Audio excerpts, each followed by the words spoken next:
नमस्ते, आप सभी को हार्दिक स्वागत, अभिनंदन। आपको बता दें, आज की वीडियो की रूपरेखा क्या होगा। सबसे पहले हम इतिहास की परिचय जानेंगे, इसके प्रकार को समझेंगे।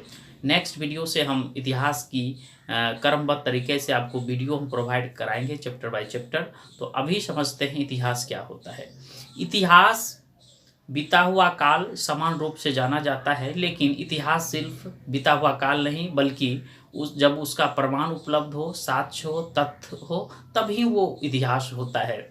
जैसे आपकी जिंदगी में बहुत ऐसी घटना होगी जो आपको बार बार ख्याल आता होगा कि हमको ऐसा कभी हुआ था, और बार बार आपको इस चीज़ को ख्याल आता है, आपके लिए वो इतिहास हो जाता है।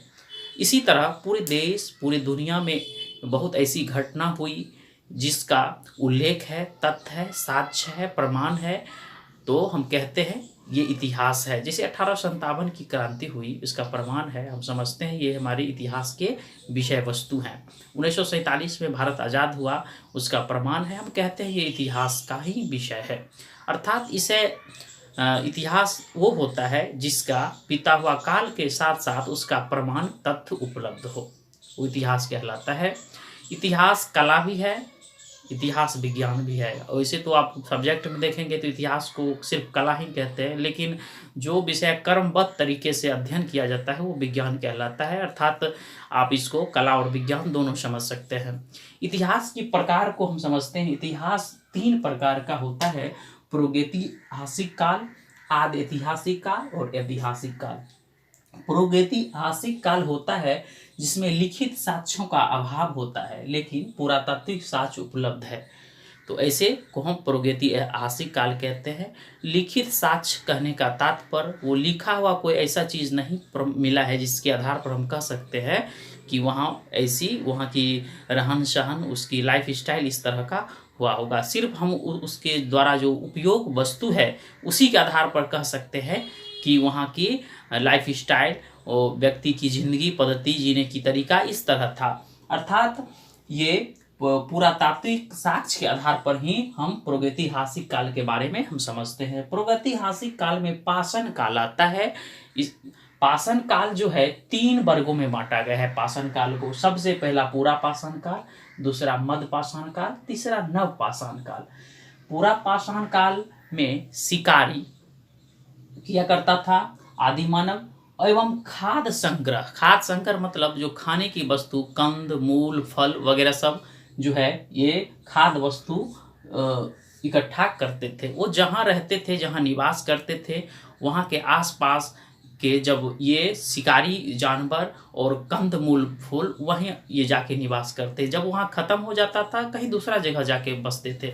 अर्थात ये लोग घुमंतु प्रकार के होते हैं, एक जगह से दूसरी जगह नहीं होते थे।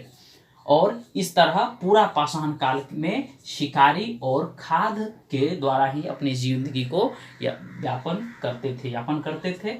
और दूसरी बात, पशुपालन, कृषि, अग्नि, ये सब का साक्ष्य नहीं प्राप्त होता है, अर्थात ये इस समय नहीं प्रचलित थी। दूसरी बात, मध्य पाषाण काल, ये दूसरे टाइप है पाषाण काल का, मध्य पाषाण काल। मध्य पाषाण काल का विशेषता है वही है पहले वाला, खाद्य संग्रह, शिकारी। ये 2 काम जो पूरा पाषाण काल में था मध्य पाषाण काल में होता आया। लेकिन अंतर क्या हुआ, पशुपालन जो पूरा पाषाण काल में नहीं था अब मध्य पाषाण काल में शुरुआत हुआ। शायद ऐसा हुआ होगा कि आदि मानव ये सोचा होगा कि एक जानवर है, इसको मार के हम खा जाते हैं, वो समाप्त हो जाता है। अगर हम उसको पालते हैं तो 2, 4, 10, 15, 20, 25 इस तरह की संख्या लगातार बढ़ेगी और हमारा भोजन भी पूर्ण होगा और इससे और कई भी वस्तु हम प्राप्त कर सकते हैं। इस आधार पर शायद पशुपालन करना शुरू किया। इसका साक्ष्य आदमगढ़ मध्य प्रदेश से प्राप्त होता है। दूसरा, बागोर, ये राजस्थान में है, बागर गोर ये राजस्थान से प्राप्त होता है। तीसरा है नवपाषाण काल, ये सबसे महत्वपूर्ण है। नवपाषाण काल, खादों का उत्पादन शुरू होने लगा, चावल गेहूं की साक्ष्य यहाँ से प्राप्त होने लगी। सबसे बड़ा इंपॉर्टेंट है, आग का प्रयोग सबसे पहले नवपाषाण काल में ही शुरुआत हुआ। पहले जो वस्तु कच्चे खाया जाता था, मांस को कच्चे खाया जाता आदि मानव, अब उसको पका के खाते थे, वो टेस्ट चीज ज़्यादा लगते थे, नव पाषाण काल में सबसे महत्वपूर्ण जो है आग के आविष्कार, जो बार बार एग्जाम में पूछे जाते हैं। दूसरा है आदि ऐतिहासिक काल। आदि ऐतिहासिक काल वो काल है जहां लिखित साक्ष्य तो प्राप्त हुए हैं, लेकिन इसका अभी तक पढ़ने में सफल नहीं हुए। जैसे सिंधु घाटी की सभ्यता चित्रात्मक शैली में लिखा हुआ है, अभी तक पढ़ने में सफल नहीं हुआ है। यहाँ भी पुरातात्विक साक्ष्य उपलब्ध है, लेकिन ये लिखित अगर साक्ष्य प्राप्त ये पढ़ने में हम सफल हो जाते तो और इसके बारे में जानने में और सहूलियत होती। तीसरा है इतिहास का खंड तीसरा, ऐतिहासिक काल। ये जो काल शुरू होता है 6ठी शताब्दी ईसा पूर्व से लेकर जो है इसकी शुरुआत होती है 6ठी ईसा पूर्व तक। इसका साक्ष्य लिखित भी प्राप्त है और पुरातात्विक साक्ष्य भी प्रचुर मात्रा में उपलब्ध है, जिसके कारण हम ऐतिहासिक काल को अधिक से अधिक समझ सकते हैं। तो आज के वीडियो में हमने समझा इतिहास की परिचय और इतिहास के ये 3 खंड, प्रागैतिक इतिहास, आदि ऐतिहासिक काल और ऐतिहासिक काल। प्रागैतिक ऐतिहासिक काल में हमने समझा पाषाण काल। पाषाण काल को 3 भाग में बांटा, पूरा पाषाण काल, मध्य पाषाण काल और नव पाषाण काल। तो नेक्स्ट वीडियो में हम अब अपलोड करेंगे इसकी सारी विषय सब्जेक्ट बाय सब्जेक्ट और आपको वीडियो प्रोवाइड की जाएगी। Thank you.